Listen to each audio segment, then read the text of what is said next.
നമ്മളിത് നല്ലൊരു മീൻ തലക്കറിയാണ് കേട്ടോ വയ്ക്കുക. മീൻ തല നല്ല വെട്ടി കറക്റ്റ് കഴുകി റെഡിയാക്കി വെച്ചിട്ടുണ്ട്. അതിനാവശ്യമായിട്ടുള്ള തക്കാളി, സവാള, ഇഞ്ചി, പച്ചമുളക് ഒക്കെ അതെടുത്ത് വെച്ചിട്ടുണ്ട്. ഇതാ നമ്മൾ ചട്ടി എടുത്ത് മീൻ ചട്ടി എടുത്ത് അടുപ്പിൽ വെച്ചിട്ടുണ്ട്. ഇതിൻ്റെ നമ്മൾ എന്ത് ചെയ്യുക, ചട്ടിയിൽ ചൂടായപ്പോൾ കുറച്ച് എണ്ണ ഒഴിച്ച് കൊടുക്കുവാണ്. ഇതാ നമ്മൾ ആ എണ്ണ ചൂടായിട്ടുണ്ട്. നമ്മൾ ഉലുവ ചേർത്ത് കൊടുക്കുക കേട്ടോ. ഇനി ഇതൊന്ന് പൊട്ടട്ടെ. നമ്മൾ എന്ത് ചെയ്യുവാണ്, അതിനുള്ളിലേക്ക് സവാള, ഇഞ്ചി, പച്ചമുളക് ഇട്ട് കൊടുക്കുന്നു. ഇതൊന്ന് വഴറ്റട്ടെ. ഇതാ നമ്മുടെ സവോള ഇവിടെ വഴന്നിട്ടുണ്ട്. അപ്പോൾ നമ്മൾ എന്ത് ചെയ്യുക, കുറച്ച് തക്കാളി ഉണ്ട്, അത് ആഡ് ചെയ്ത് കൊടുക്കുക കേട്ടോ.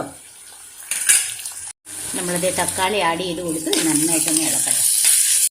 ഇതാ നമ്മുടെ തക്കാളി ഇവിടെ വഴന്ന് റെഡി ആയിട്ടുണ്ട്. അപ്പോൾ നമ്മൾ എന്ത് ചെയ്യുവാണ്, ആവശ്യത്തിനുള്ള മുളക് പൊടി,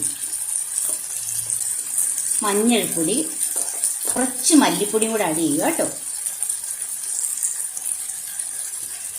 ഒരു കൊഴുപ്പ് കിട്ടാൻ വേണ്ടിയിട്ടാണ്.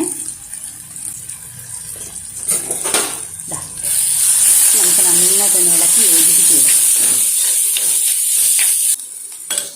നമ്മളിവിടെ കുടംപുളി എടുത്ത് വെച്ചിട്ടുണ്ട്. വെള്ളത്തിലിട്ട് വെച്ച കുടംപുളി ഇവിടെ ഇരിപ്പുണ്ട്. നമ്മളെടുത്ത് ആഡ് ചെയ്ത് കൊടുക്കുക കേട്ടോ. ആവശ്യത്തിന് കുടംപുളി ഇട്ടിട്ട് ആഡ് ചെയ്ത് നമ്മളിനി ആവശ്യത്തിന് ഉപ്പ് ഇട്ട് കൊടുക്കുക കേട്ടോ. നമ്മുടെ ഗ്രേവി ഇവിടെ തിളച്ച് റെഡി ആയിക്കൊണ്ടിരിക്കുക കേട്ടോ. നമ്മുടെ ഗ്രേവി ഇവിടെ റെഡി ആയിട്ടുണ്ട്. അപ്പം നമ്മുടെ മീൻ തല നമ്മൾ ഇട്ട് കൊടുക്കുവാണ്.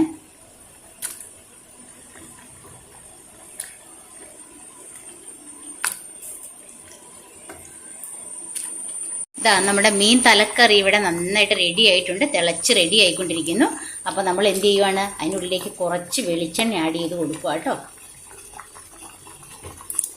നമ്മുടെ മീൻ തലക്കറി ഇവിടെ റെഡി ആയിട്ടുണ്ട്. അപ്പോൾ എല്ലാവരും ഇത് ട്രൈ ചെയ്ത് നോക്കണം. മീൻ തല നല്ല ടേസ്റ്റാണ് കഴിക്കാനായിട്ട്. സബ്സ്ക്രൈബ് ചെയ്യുക, ഷെയർ ചെയ്യുക, ലൈക്ക് ചെയ്യുക. Okay, bye. നാളെ കാണാം.